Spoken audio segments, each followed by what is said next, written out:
Tervist, täna on 26. jaanuar, Saaremaa Loomaaia kanal. Külmakraadid on natuke järgi andnud, meil oli siin üleeile -20, praegu on -6, hoopis mõnusam, normaalsem. Ühesõnaga, ma käisin juba Kuressaares, viisin ATV remonti ja siis käisin Jyskist läbi, tõin Jyski kaste. Jyski kastid on selle jaoks, et ma hakkan tegema nüüd 3 tükki on vaja teha, 3 kilgi koorumiskasti, et kilkide arvukust tõsta meil, söödakilgid on siis onju, et seda tõsta arvukust, siis on vaja koorumiskaste juurde ja siis kuna on niisugune rahulik aeg, siis saab teha. Et kõigepealt ma puurin siis augud ära. Plaan on siis järgmine, et kaane sisse 2 50 auku ja ühele küljele ja teisele küljele ka 50 auk ja siis paneme metallist kangas on, kilgipeebid on hästi väikesed, metallkangas ja siis sulatame selle ümberringi kinni. Ma pidin tegema alguses 50 augu, aga ma ei leidnud 50 üles, ma ei tea, kus see kadunud on. Aga üks väike auk ette ja nüüd ongi see, et tavaliselt mis juhtub on, inimestel läheb see plastik puruks ja sellele on tegelikult mitu põhjust.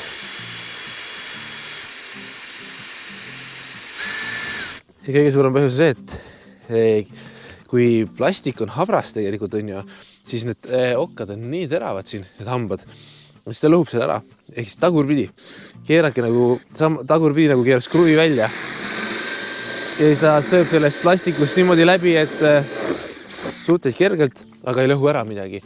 Ehk siis see on niisugune hea nipp, mida meeles pidada, et just kui tagurpidi tuleb puurida, et reil tuleb panna tagurpidi käima, siis saab nagu kasti tervelt alles jätta ja hoida.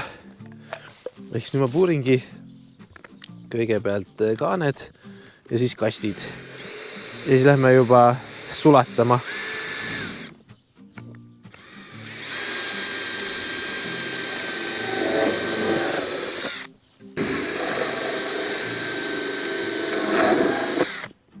Seda sulatusasja ma üritan teha savikojas, see ei ole parim koht tegelikult, aga siin on soe ja valge ja ma ei pea lume sees olema.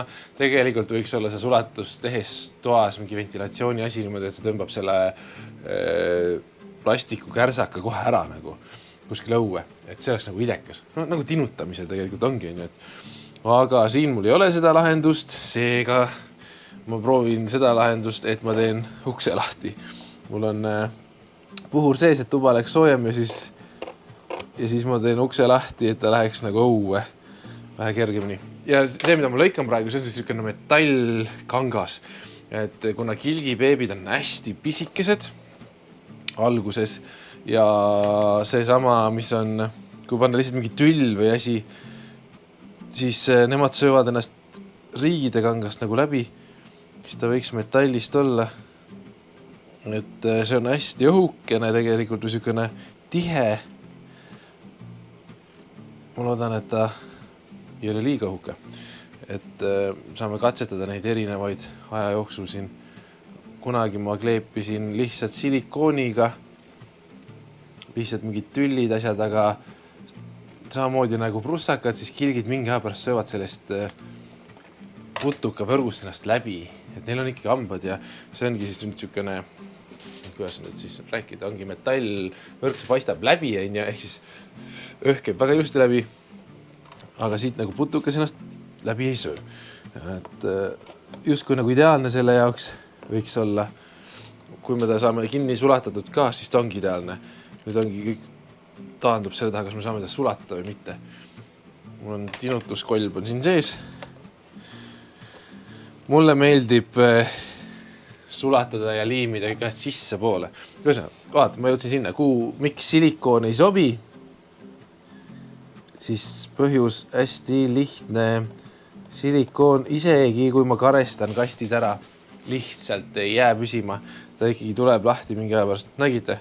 Juba üks nurk kinni. Nii et saab sulatada küll seda. Ja minu rõõmuks see läheb väga ruttu kuumaks. See sama metallist, ta on kangas ikkagi, ta ei ole võrk, ta on juba kangas. metallkangas läheb väga kiiresti soojaks. Ehk siis saabki kinni vajutada. Ja ongi lahendatud see mure, et ei pea liimima, sest muidu ei saagi liimida, sest nende kastide külge ei hakka mitte miski. Silikon ei hakka, karestad ära, ikka tuleb mingi aja pärast lahti. Proovisin mingit liimi ka, täpselt sama case, ta lihtsalt ei püsi siin normaalselt. Seega sulatamine, kõige geniaalsem.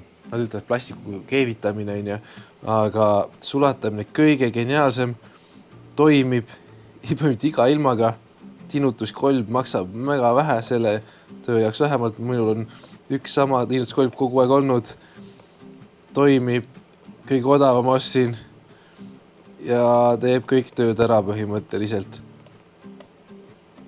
Ja seda õhukest metallkangast on eriti hea lihtne panna, et sa ei pea väga sügavale sulatama. Et niimoodi nüüd lähebki, eks ta võtab natuke aega. Ja mina teen kaanet ka, see ongi see, et mingid kilgifarmid teevad ainult kastides peavad oma kilke. Ma ei tea, kuidas see toimib, sest meie kilgid hüppavad igastahes. Ju neil hüppavad ka, aga nad vist väga ei muretse selle pärast, et ta sinna majja kuskile laiali läheb velama jääb, sest need on nagu ongi farmi hooned, kilgifarmi hooned, aga me teeme seda siiski sükses ruumides, kuhu me ei taha, et putukad lahti saavad, siis me paneme ikkagi kaanet ka peale ja sulatame kaantele ka, teeme need õhuavad ja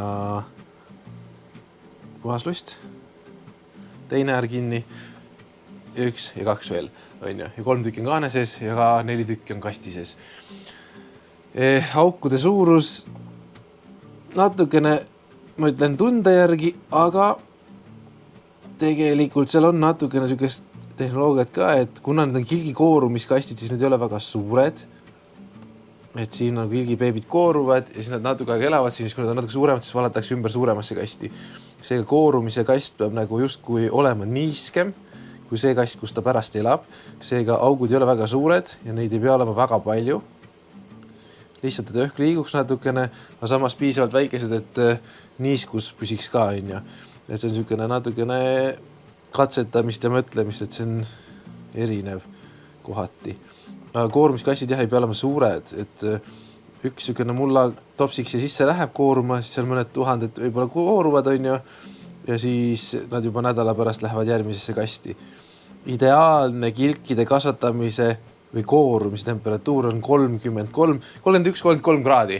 Võiks olla siis selles ruumis, kus nad elavad ja kasvavad, aga kuna meil jällegi ma räägin, ei ole eraldi putukate kasvatamise maja veel, peab tulema tulevikus, siis see tähendab seda, et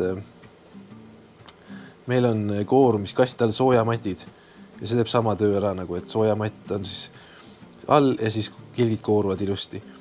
Et see on niisugune kodukootud lahendus veel. Et tulevikus võiks olla meil oma kilgimaja ka, selleks mu arust kõige ägedam üldse. Mitte ainult kilgi, vaid lihtsalt pruustakad kõik asjad, vaata meil on neid putuka sööjaid nii palju.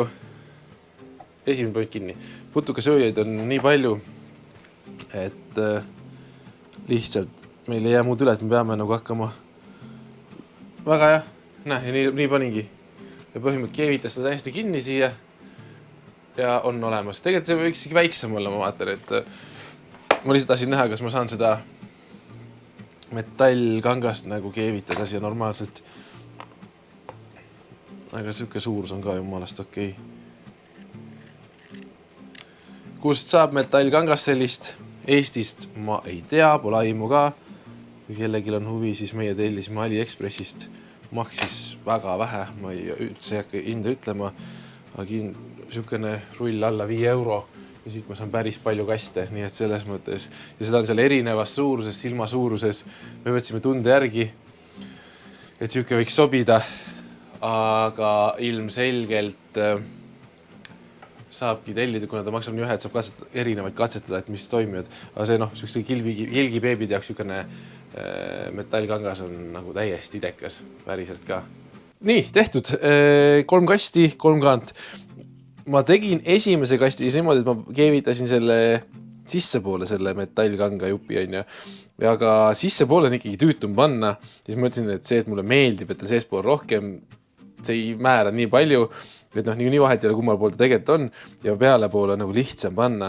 Ehk see keevitus on tegelikult tulnud tummine, ta on ikkagi päris tugev, kui alt suruda, siis ma panin veel nurkades veel täpid ka niimoodi, sulatasin kinni.